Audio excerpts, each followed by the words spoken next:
Cloud computing की दुनिया में आप सबका स्वागत है। हम आ गए हैं एक बार फिर नए टॉपिक के साथ।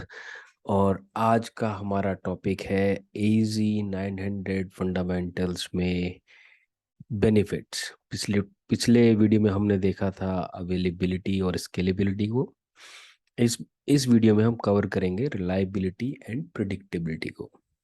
तो सबसे पहले हमको समझना पड़ेगा रिलायबिलिटी होती क्या है, तब हम उसका बेनिफिट फाइंड आउट कर सकते हैं क्लाउड में, है ना। बेसिक सी चीज़ है, पहले पता तो हो ये है क्या, तभी हम उसको कंपेयर कर सकते हैं और समझ सकते हैं कि क्लाउड कैसे हमको हेल्प करेगा किसी भी एप्लीकेशन को रिलायबल होने में। तो रिलायबिलिटी को हम ऐसे समझ सकते हैं बहुत सिंपल भाषा में कि अगर कुछ हो जाए, आपका सर्वर ब्रेक डाउन हो जाए, हंग चला जाए, स्टॉप हो जाए, शट डाउन हो जाए, एप्लीकेशन डाउन हो जाए, तो कितनी जल्दी आप रिकवर कर सकते हैं, ये होती है रिलायबिलिटी, है ना। ये सारी चीजें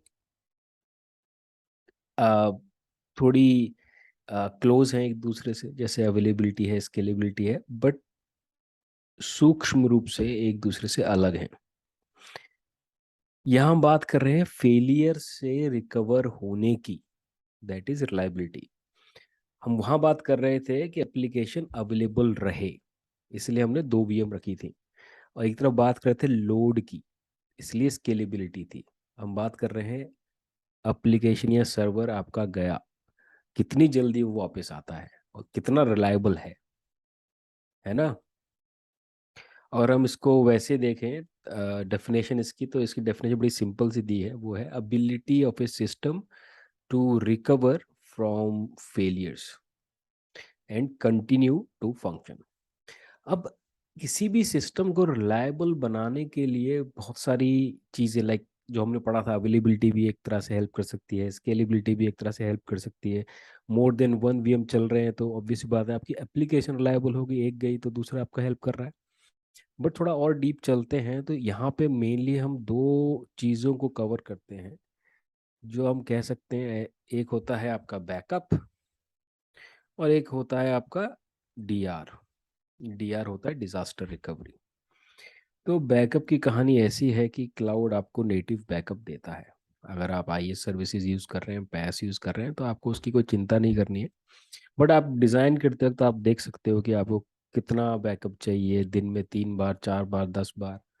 हाँ, ये भी ध्यान रखना है कि बैकअप अगर VM से लिया जा रहा है तो एप्लीकेशन को ये थोड़ा बहुत इम्पैक्ट कर सकता है परफॉर्मेंस इश्यूज में, वैसे नहीं। एनीवेज, पॉइंट ये है कि हमको अगर एप्लीकेशन रिलायबल बनानी है तो हम बैकअप ले सकते हैं अपने सर्वर का और बैकअप से रिस्टोर कर सकते हैं। और आपका पूरा ही डेटा सेंटर या हमारा ख़राब हो जाता है तो हम डिज़ास्टर रिकवरी को इनिशिएट कर सकते हैं। इसका नाम ही डिज़ास्टर है, मतलब कोई आपदा आ गई है जिसके कारण से हम कुछ नहीं कर सकते। बाढ़ भी हो सकती है, भूकंप भी हो सकता है, और ज्वालामुखी भी हो सकता है, कुछ भी हो सकता है, ऐसी बड़ी आपदा जिससे पूरा सिस्टम बैठ गया है। तो आपने क्या किया, डिजास्टर रिकवरी को इनिशिएट किया है। इसका नाम ही है डिजास्टर रिकवरी, मतलब कि आपने कहीं और भी अपनी सर्विसेज रन कर रखी हैं और जब जरूरत पड़ी तो आप दूसरी जगह से अपनी सर्विसेज को रन करने लग गए। बहुत सिंपल सा है। जैसे कि आप अपने घर में रह रहे हो, वहां पे कुछ हो गया और आप गांव चले गए अपने। तो आपका वो रहने का डिजास्टर रिकवरी होगी। एक ज़्यादा अच्छा उदाहरण नहीं था बट एक आइडिया है। अब हम चल रहे हैं एकदम बेसिक लेके, तो trying to give some example. चलिए छोड़िए, आगे चलते हैं। तो बैकअप और डिजास्टर रिकवरी ये हमको हेल्प कर सकती है अपनी एप्लीकेशन को रिलायबल बनाने के लिए। आशा करता हूँ ये क्लियर हो रहा होगा। तो क्लाउड कैसे हेल्प करता है यहाँ पे, ये है क्लाउड को हम अब जितना हम समझे हैं, हमको ये पता है कि क्लाउड हमको पोर्टल के द्वारा VM या कोई भी सर्विस यूज़ करने के लिए हेल्प करता है, और हमको सिर्फ उतना ही पैसा देना है जितना हमको यूज़ करना है, राइट। तो अगर आप ऑन प्रेमिसेस पे अपना बैकअप या डिजास्टर बनाते हो तो आप उस बैकअप को वहीं रखोगे, राइट, जहाँ आपकी बिल्डिंग है। बिल्डिंग गई, सब कुछ गया। बट हम क्लाउड की बात करते हैं तो क्लाउड में मैंने बताया था आपके मल्टीपल डेटा सेंटर हैं, जोन्स हैं, रीजन है, ज्योग्राफी है। तो ये आपको एक एक क्लिक पे सब मिल जाएगा। जैसे आपने बैकअप को इनेबल किया और आपने बैकअप को जीआरएस कर दिया, मतलब कि एक रीजन वन में है आपका बैकअप, इसकी एक कॉपी रीजन टू में रख दी, तो रिलायबल ज़्यादा हो गया, राइट। अगर रीजन वन डाउन भी होता है तो आप रीजन टू की कॉपी से उसको रिस्टोर कर सकते हैं। और बहुत सी सर्विसेज के अंदर तो बाय डिफॉल्ट ऐसा होता है। जैसे कि आपने देखा होगा, जैसे स्टोरेज अकाउंट है। स्टोरेज अकाउंट जब हम बनाते हैं तो हमसे पूछ लेता है कि आपको किस तरह का चाहिए, लोकली रिडंडेंट चाहिए या जोन रिडंडेंट चाहिए या जियो रिडंडेंट चाहिए।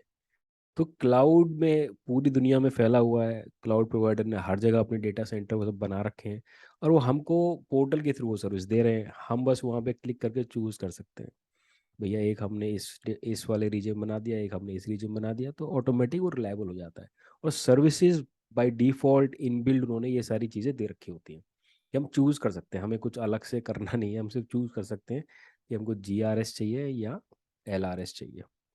और ऐसी कहानी हम डिजास्टर के लिए कर सकते हैं। जैसे हमने अपना पूरा हमारे सारा यूजर बेस जो है, जो हमारी एप्लीकेशन एक्सेस कर रहे हैं, माना कि वो इंडिया में है, तो हमने इंडिया में बना दिया अपना रीजन। बट डिजास्टर रिकवरी के लिए हमने उसको दूसरे रीजन में हमने उसको रेप्लिकेट करा दिया। बाई चांस कुछ हो जाए इंडिया में तो हम दूसरे रीजन से उसको एक्सेस करा सकें, और ये भी सिंपल पोर्टल के थ्रू ही हो जाएगा। आपको ऐसा नहीं है अलग जाके कि दूसरी ऑस्ट्रेलिया जाना है, वहाँ का वीज़ा लेना है, फिर वहाँ की सरकार से परमिशन लेनी है, ऐसा कुछ नहीं है। यहीं पे एजो पोर्टल जाके आप बना सकते हो। डेटा की कंप्लाइंस होते हैं, अगर कोई फंडामेंटल से ज़्यादा जानता है और वो सिर्फ देखने के लिए रिवाइज करने के लिए आ गया, अगर वो ऐसा कहे कि कंप्लाइंस की बात होती है, वो हम आगे पढ़ेंगे। डेटा कंप्लाइंस की अलग कहानी है।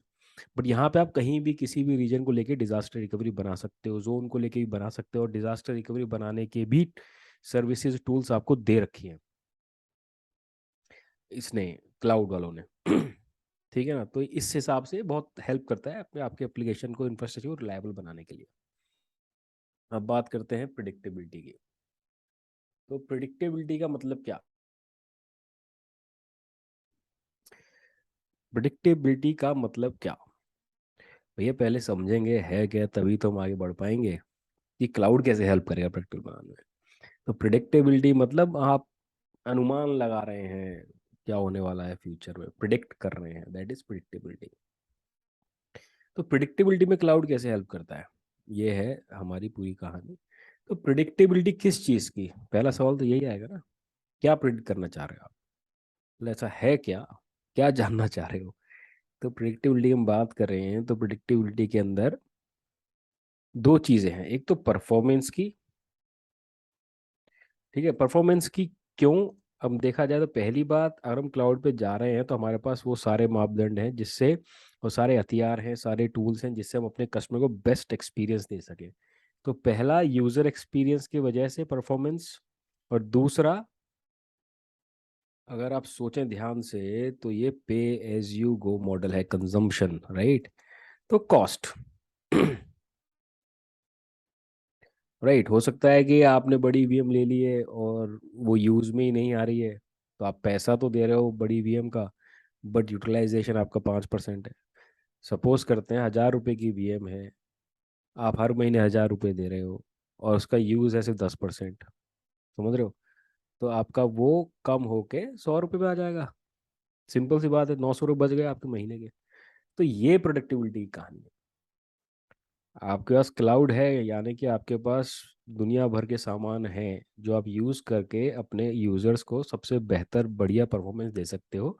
और आप ये चेक भी कर सकते हो कि जो आप इंफ्रास्ट्रक्चर यूज़ कर रहे हो क्या वो फुल्ली यूटिलाइज हो रहा है कि नहीं हो रहा, जिससे आपकी कॉस्ट भी चेक रहेगी। तो ये है वो प्रिडिक्टेबिलिटी, परफॉर्मेंस के लिए और कॉस्ट के लिए। और इन दोनों के लिए आपको टूल्स मिल जाएंगे, जैसे कि कॉस्ट का हमारे पास होता है, जहाँ पे आप हर चीज़ की कॉस्ट चेक कर सकते हो। हर एक पर्टिकुलर रिसोर्स की किस में कितना पैसा लग रहा है, उसकी प्रिडिक्टेबिलिटी भी चेक कर सकते हो, वहीं मिल जाएगा आपको। ये सब बाय डिफॉल्ट पोर्टल में दिया होता है।